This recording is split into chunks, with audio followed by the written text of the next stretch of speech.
Je vais vous parler de la nuit. La nuit à l'hôpital est un grand moment de solitude. Plus de bruit, plus de portes qui claquent, plus le son des chariots qui transportent à peu près tout, repas, médicaments, ordinateurs. Chaque matin, je vois arriver l'infirmière avec ce que j'appelle son petit copain à roulettes. Première nuit, la veilleuse vient me voir et me fait ses recommandations. Surtout ne pas tenter de se lever toute seule, il y a risque de chute, bien sûr. Le somnifère faisant son office, je m'endors environ un quart d'heure après l'avoir pris. Je me réveille vers 4 heures du matin avec une drôle d'impression. En fait, la veilleuse est entrée et penchée sur moi me regarde de très près. C'est curieux, un peu angoissant ce sentiment d'être sous surveillance constante. Une nuit, tout à coup, ma porte s'ouvre doucement et dans l'obscurité, je devine une très grande silhouette qui s'encadre dans l'embrasure, mais ne parle pas. Zut! Un spectre? Ou une apparition? J'hallucine, je vous dis, c'est du Hitchcock. Une autre fois, c'est un très grand jeune homme particulièrement silencieux qui joue au revenant. Parfois, ma porte est grande ouverte pendant que je dors. Ça m'inquiète un peu. Je vérifie que mon sac est là, mon téléphone sur la table, on ne sait jamais. Mais un soir, mon somnifère n'arrive pas et vers 23 heures, je sonne, m'aurait-on oublié? Que nenni, la veilleuse arrive. Elle était en train de discuter avec une dame qui avait besoin de parler. Elle repart chercher mon médoc qui est sous clé, mais comme elle a encore 2 patients à voir, elle me dit « Je vais faire un thé groupé ».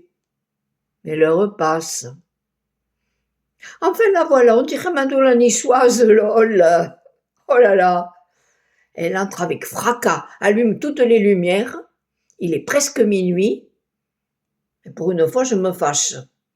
Elle me promet de faire très attention la prochaine fois. Je dors. Vers 4 heures du matin, branle-bas du combat. Madeleine la niçoise, entre d'un pas décidé, vient vers moi, qui me réveille en sursaut et sans ménagement arrache toutes mes couvertures. Bah alors?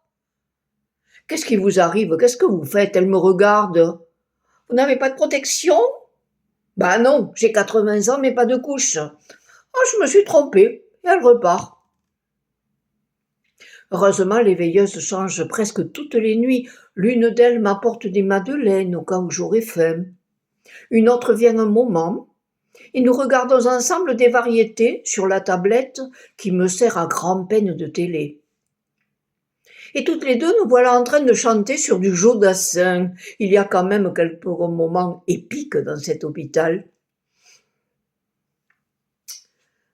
Mon lit a des accès de mauvaise humeur, ou bien de l'arthrose.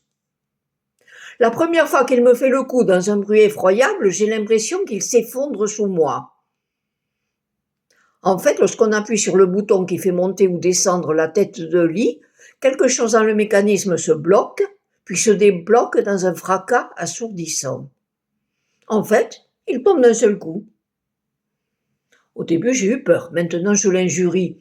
Espèce d'ahurie! C'est pour sympathiser avec mes os qui craquent que tu craques aussi? Le petit déjeuner se fait attendre, puis c'est une voile de moineaux dans le couloir. Toutes les blouses blanches sont là et jacassent joyeusement. Une belle antillaise m'apporte le café. Elle passe aussi la serpillière et y met tout son cœur, même quand je suis au téléphone et que je n'entends plus rien.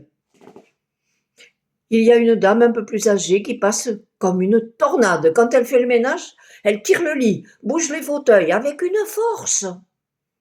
Elle embarque tout, même les serviettes propres. Elle a toujours l'air un peu crispée, elle doit être très timide. Au début, elle ne me regardait même pas. Vers la fin du séjour, elle souriait et même m'appelait ma beauté. C'est mignon, hein? Il y a celle qui tous les jours oublie que je ne prends pas de café au lait, mais du café noir.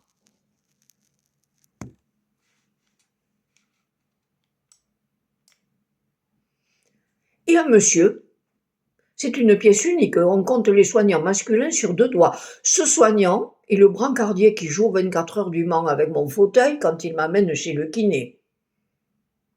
Lui, il a l'air très fatigué. Un matin, je le lui dis. En fait, il assume et enchaîne 2 boulots. Donc, il n'a pas beaucoup de temps pour dormir. L'hôpital, ce ne sont pas que les infirmières, ce sont ces femmes quasi invisibles qui abattent un travail extraordinaire en ayant toujours le sourire. Parfois, on surprend une grimace de mal au rein, une fatigue de fin de journée. Et j'ai envie de leur dire qu'elles sont formidables.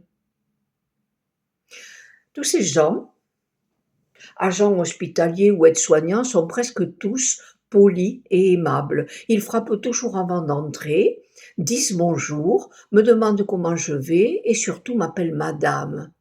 On n'en finit pas de dire bonjour le matin et bonsoir le soir et des merci tellement mérités. Un jour, un brancardier, un remplaçant je crois, me donne du « Allez mamie, super mamie !» Grrr. Pas trop mal, côté jambes, même si à force d'être assise, j'ai très mal aux fesses. Grand soleil dehors, mais les vitres sont tellement sales que j'ai du mal à apprécier les jolies couleurs de l'automne. On n'a pas dû les laver depuis des années. Ceci dit, on me prend un peu de sang chaque semaine et il semble que je ne sois pas déshydratée. Il semblerait même que l'anémie que je traîne depuis des années ait déposé les armes. C'est tous les 4-5 jours que la jeune infirmière arrive avec son copain à roulettes pour une prise de sang. Elle est mignonne comme tout. Sur sa blouse est écrit « stagiaire ». Vais-je lui dire « bonjour stagiaire » Lol. Je vais lui demander son prénom quand même, mais je vais peut-être l'appeler Vampirella. Mais le copain à roulettes n'en fait qu'à sa tête. Tension, alors pas bouger, pas parler, sinon il est perdu. Faut le ménager, se montrer poli avec ce capricieux. Entre-temps, mon lit a de plus en plus de sautes d'humeur. Dès que je veux lui relever la tête, le mécanisme se grippe et dans un craque étourdissant, il retombe d'un coup. Une stagiaire, tiens, encore une, regarde sous le matelas et me dit « c'est la plaque ». Oh, la plaque. Elle arrange quelque chose et le soir quand je me couche, pour de vrai, il y a comme un défaut. J'ai l'impression d'être la princesse au petit pois, vous savez, celle d'Andersen, si sensible qu'elle pouvait sentir un petit pois sous 20 matelas. Le lendemain matin, j'en parle à celle qui a déjà arrangé le matelas. « Ce sont les plaques, dit-elle. » Sacrées plaques. On s'habitue à tout à l'hôpital, même à l'effondrement de son lit. Et le médecin qui me propose de prescrire un lit médicalisé quand je reviendrai chez moi. Oh, réponse spontanée, oh non, surtout pas, on est super mal dans ces lits, j'ai un de ces mal aux reins. Au matin, douche obligatoire. Une fois installé sur la chaise en plastique, tout est OK. Mais voyez-vous, se laver et s'essuyer le fondement est un exploit. Et quand on est assis, essayez, vous verrez. Problème, la douche. Malgré les incitations de l'infirmière, je n'ai pas du tout, mais alors pas du tout envie d'être douchée avant mon café du matin. Elle me gronderait presque. D'ailleurs, quand je refuse, elle ne dit rien, mais fait la tête et vaporise partout du déodorant. J'ai beau lui dire que je suis allergique, non, mais... Et un jour, elle m'aide à me mettre sous la douche, mais contrairement aux aides-soignantes, elle me donne le pommeau de la douche et on se débrouille. Faut être autonome. Appelez-moi quand vous avez fini, dit-elle. Une fois assise sur la chaise en plastique, je me lave, je me sèche et j'appelle. Rien. Personne ne répond. Il y avait un cordon pour sonner, mais il se trouve à 1 mètre environ. Hello! Ouh, ouh. Personne ne vient, on ne m'entend pas. Que faire? 10 minutes après, la même. La chaise est solidement fixée au sol par des ventouses, le sol est mouillé. Mais justement, sur un sol mouillé, peut-être que l'on peut faire glisser les ventouses. Allez, MacGyver ou Indiana Jones, c'est moi. Je mets ma jambe valide sur le mur, je me tiens bien et je pousse. La chaise glisse tout doucement. Ça y est, je suis près du cordon.